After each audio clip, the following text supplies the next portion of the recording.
Good evening. I thank the Atlanta Police Department for their response today, and I'd also like to thank our law enforcement partners from across this region.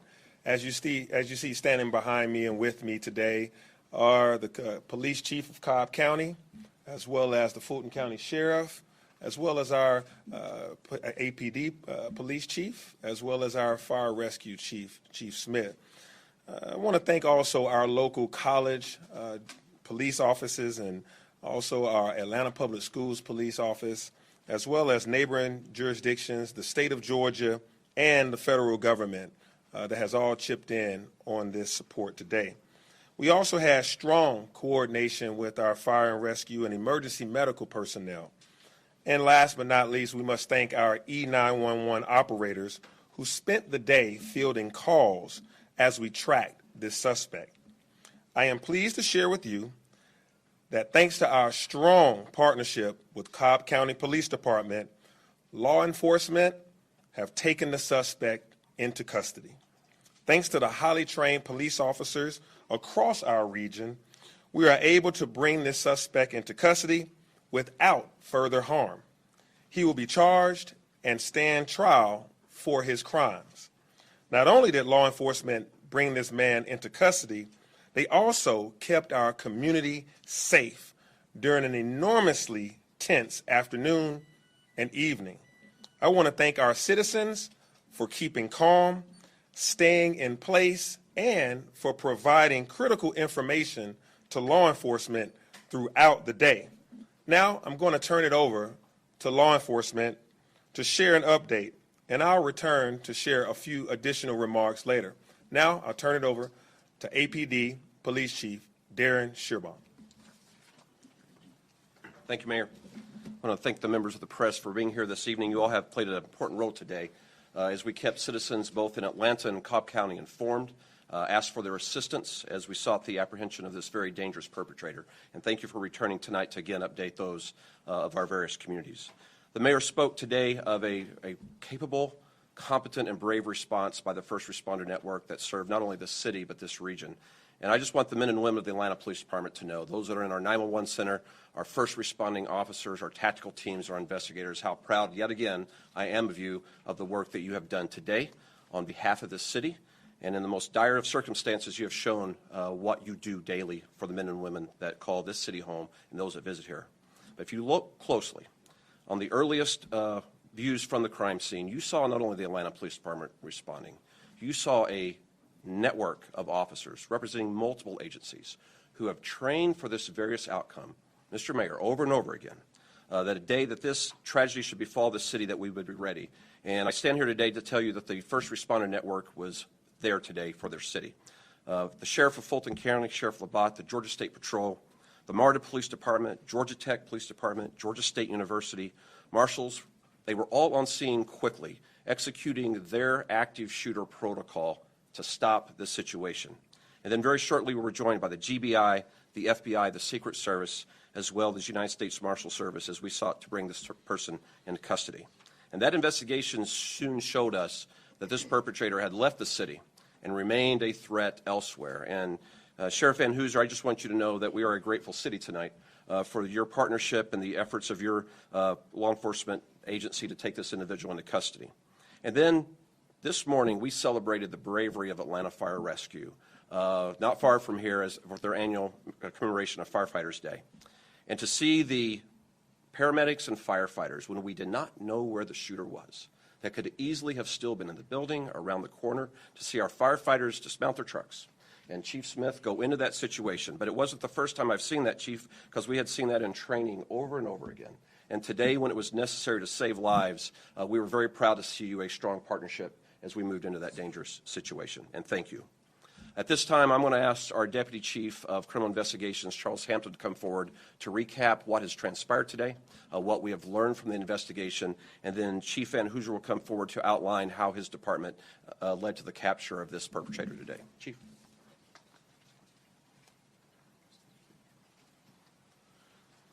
Good evening. What we do know, we know that shortly before noon, the subject entered into 1110 West Peachtree Street and went to a medical center inside the building. It was shortly thereafter that he shot our first victim, and then the first 911 call came after that. He spent about maybe 2 minutes inside the building where he then exited on foot. And what we were able to pick up on the camera network system is that he went to a Shell gas station where he commandeered a vehicle. That pickup truck was left running unattended, and he took that vehicle. We were able to, again, use video to obtain a tag and immediately place that tag into our LPR system, our license plate reader system. And so at that time, we had to really do some work to figure out where he was at. There was a series of search warrants drafted.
North of Atlanta.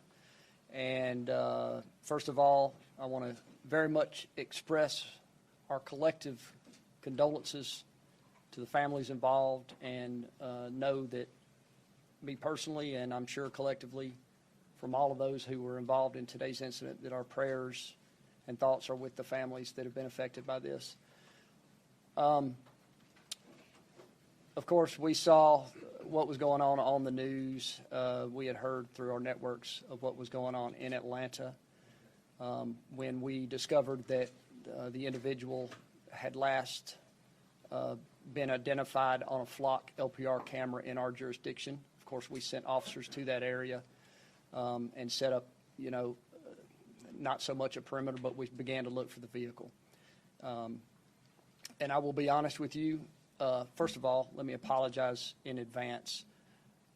I have not prepared a statement. I have not had time to prepare a statement. So what I'm giving you guys is not planned, and I will probably make a few mistakes, and I'll probably forget to thank some people.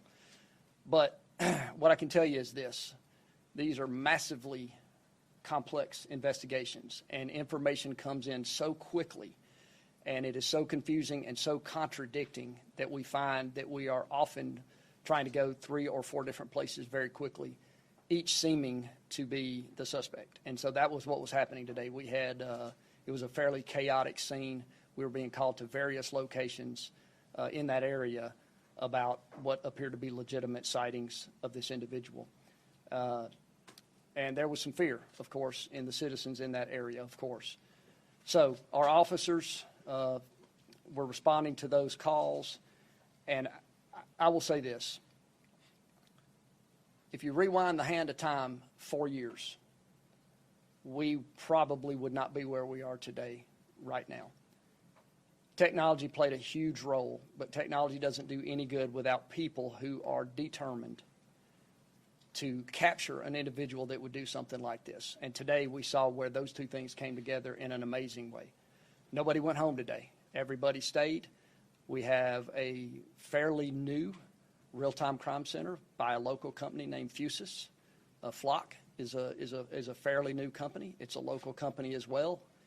We have partnered with both of those companies, and they have brought us some amazing tools, as has the other jurisdictions in the Atlanta area. Those tools are what really got us the clues that we needed to make this successful, and the people that were getting those clues from that technology made this happen. So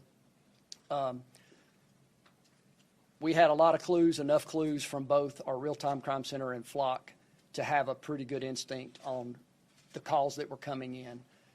We had checked a building that we knew that he had gone into, and we had cleared that building, and we knew that, that he was not in that building. That building was unoccupied. It was being built. It was very close to Truist Park and the Battery, which, of course, was very concerning to us, as that's many people would be in that location. So we were concerned about the safety of our community in general, but particularly that one. So the operators in our real-time crime center were fielding many of these calls and looking at them and trying to determine which ones seemed legitimate, which ones did not. And most of that is a little bit of gut, but it was also based on some of the things that we were seeing on the map and what made sense to the real-time operators. One real-time operator in particular saw a 911 call come in, literally said, I think this is going to be him. And it was mostly instinct, but a lot of it did have to do with where this call was coming in and where this individual was supposed to be.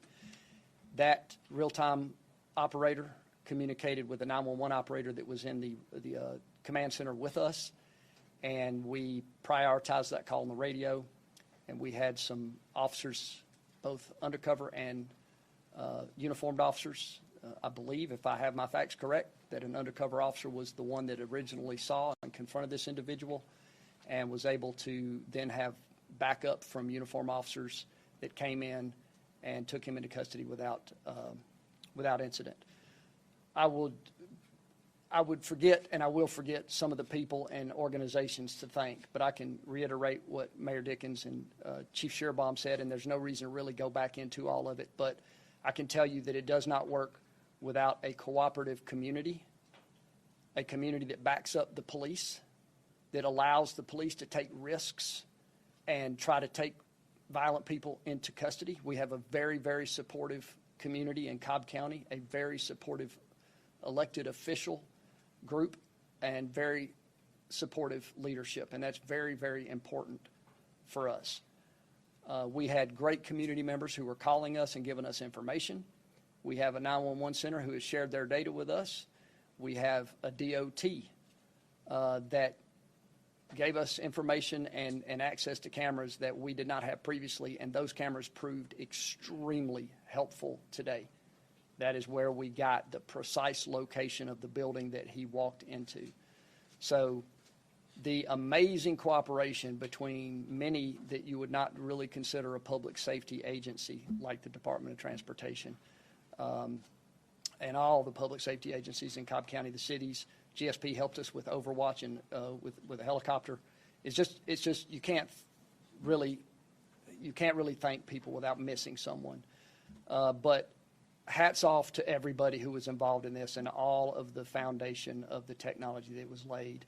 And lastly, I'll have to say that the communication between agencies in Metro Atlanta has probably never been this good, particularly from the Atlanta Police Department. Incredible outreach with Chief Shearbaum and the whole team here. And we were here just last week learning things from the Atlanta Police Department. So thank you to everyone who was involved in this. We're, of course, honored to have been a part of it, and thank everyone who was involved. Thank you.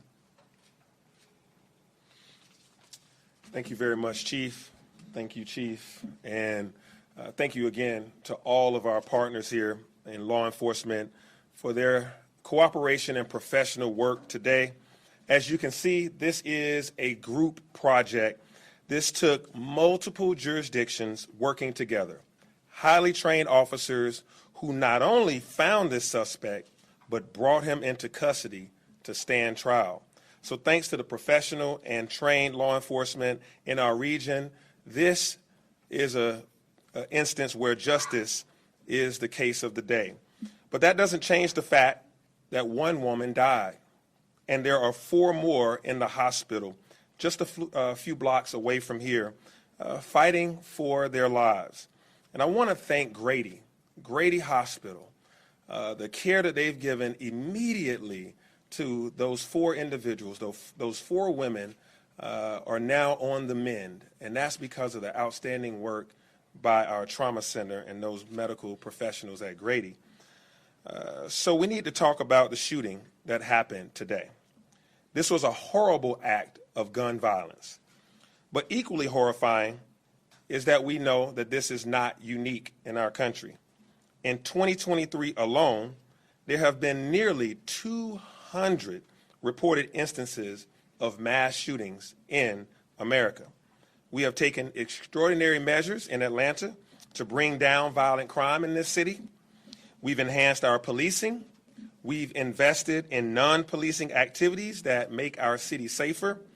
We've invested in the root causes of crime at the same time that we're cracking down on repeat offenders who commit violence in our community. Those measures have produced great results. Before today, we were down 26% in violent crimes across our city. And those are not just stats. Those are real people who are not going to be victims of violence. But we know there is more that needs to be done.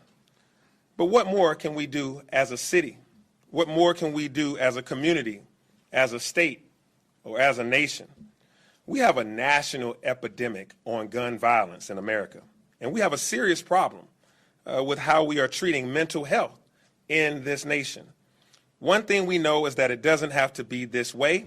Other nations have challenges with mental health, but they don't seem to have nearly the level of gun violence that we do in America. So it's the guns that we're talking about. We live in a state and in a nation where people have easy and wide access to firearms that are used to kill other fellow Americans. We need immediate action that meets the urgency of this crisis. We need universal background checks, and we need to close the gun purchase loopholes. We need better red flag laws that allow judges to remove guns from people who pose risks. We need to do everything we can to ensure that folks who shouldn't have guns can't get them. There's a lot of talk about Second Amendment rights. We need more actions about the rights of our citizens to go about their lives, to be able to go to a doctor's office, to a supermarket, to a gas station, or to their school without the threat of being gunned down. We all need to do our part to stop these horrific acts from happening again and again. So you will be hearing more from me on this. But today, we are grateful for the women and men who brought this to a close, the team of people that back up the team of people that you see standing here. And our prayers are with the victims and with the families that were injured or killed today. With that, I am happy to take your questions. Mayor Dickinson, there has been an extraordinary decrease in the homicide rate in Atlanta. But events like this, particularly when there's lots of national media attention, cause people to think that crime in Atlanta is increasing. How do you address that sort of perceptual mismatch? Yeah, thank you for that, for clearly stating that violent crime is down in Atlanta. Homicides are down 40-something% up until this very moment. I don't know what the stat is now after today, but violent crime is down in Atlanta. And so the perception may be, because of this mass shooting, that crime is all over the place. But the truth of the matter is it's down. And so reality is reality. The numbers show that it's down, but we still can't rest on that. We have to do policing activities, more police training, more police patrolling, but we also have to do non-policing activities like making sure people have, good jobs, making sure that individuals, our youth, have youth opportunities, after-school programs, summer employment, making sure that we invest in our young people, but also do anti-violence training, de-escalation training, helping people to resolve conflicts, and to get rid of, the gang leaders, illegal guns, as well as illegal drug sales. And so all of that is a part of our ongoing collaboration with the City of Atlanta, APD, as well as our federal partners, our state and local partners, Georgia State Patrol, as well as our Fulton County Sheriff, Cobb County, as well as our DA. So all of us are working together on those things to fight gangs, guns, and drugs, but also those things that are just related to making sure people are healthy and have opportunities. Mayor Dickens, just one quick question. I know that there's been members of your city's SWAT team that have been proactive and gone out to some of these businesses and helped train employees. But in light of the world we're living in now, is there any talk among yourself, city leaders, about possibly trying to form a partnership with the Atlanta business community and your police department to work on drills and things like that? Because obviously this is the world we're living in. Yeah, we unfortunately, just like we have fire drills and tornado drills, active shooting drills are becoming a necessity. As a matter of fact, and Chief Van Housen can talk about this, I think there was an active shooter training drill going on near Battery Park by a business in that area today as we were closing in on this suspect together. So it is very important that businesses take this serious. My cabinet, our leadership, we've had active shooter training of what to do, how to get out of the situation, and how to maintain a level head in the instance. And this also requires us to have professional training so that when police officers and firefighters encounter an active shooting situation, that it's not the first time they are being prepared on that. And so that's why we have to make sure that we have adequate training. And our adequate training includes during cadet school, but also ongoing training that these officers and personnel have over and over annually to make sure that they're prepared for instances such as this, or instances such as what you saw last week at a gas station on Moreland and Memorial, or on and on and on across this nation. I know this is an ongoing investigation, but do we know there's been reports that the suspect was suffering some type of mental health episode? Have you guys been able to confirm that? And also, do we know if the firearm he was using was obtained legally or? Chief Hampton, you want to talk to that? Again, as you know, most of my statements is all that is still under investigation. We won't talk about any mental health that the subject may or may not have. We have the firearm, and we will be running any checks on that to see if it was stolen, if it was legally purchased. So we have it. What the weapon was? I will not. It was I will say it was a handgun. So there's a lot of unknowns right now in terms of the suspect, what you can release, but a lot of people want to know why he was there. If you guys have learned any information about why he was there, possible motives, if he was familiar with any of the victims, what have you learned about the suspect since getting him in custody? okay. What I will share, we know that he had an appointment at the facility. And again, why he did what he did, all that is still under investigation. And just remember, again, we have families. First time that they are hearing some of this stuff is right now. And so we want to be respectful of them and what they're going through. And then we also still have a trial that we have to put forth. So a lot of that information we won't release at this time. But we do know that he was there for an appointment. Any update on the victims? Right now, we still know that they're in critical but stable condition right now. Did you have any contact with the family of the shooter, or I don't know, you can't say his name, but did the family talk to the police about what was going on? Yes, we spoke with the family. They have been cooperative with our investigation and have been extremely helpful. What did they say to you? Again, all that is still under investigation, and so I'm not going to go into exactly what they said. Was the suspect's mother on location at any point today? Yes. Sometimes in these situations, family members can help investigators. Were they instrumental in helping at all in this? Extremely. Again, they provided key information to help us further our investigation and again, to lead in a successful conclusion. Could they help you with how he received the gun, or how they got the gun? And again, that's still under investigation, and won't release any of that information at this time. Mayor Dickens, question for you.